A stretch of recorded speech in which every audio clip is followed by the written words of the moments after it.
Hi hello నమస్తే welcome to Dootha media. నేను మీ శ్రావ్య.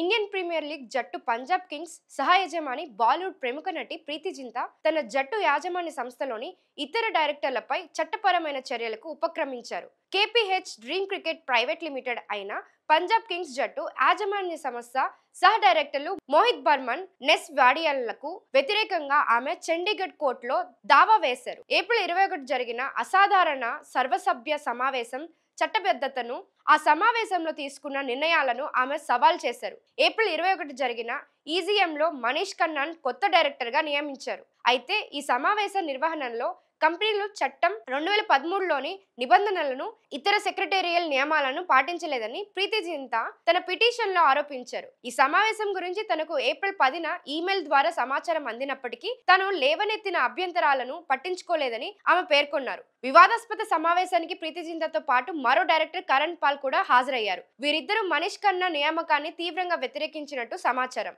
అయినప్పటికీ మోహిత్ బర్మన్, నెస్ వాడియా మద్దతు సమావేశాన్ని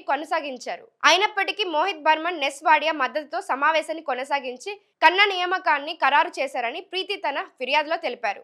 మరిన్ని ఇలాంటి లేటెస్ట్ అప్డేట్స్ కోసం చూస్తూనే ఉండండి దూతా మీడియా. Thank you.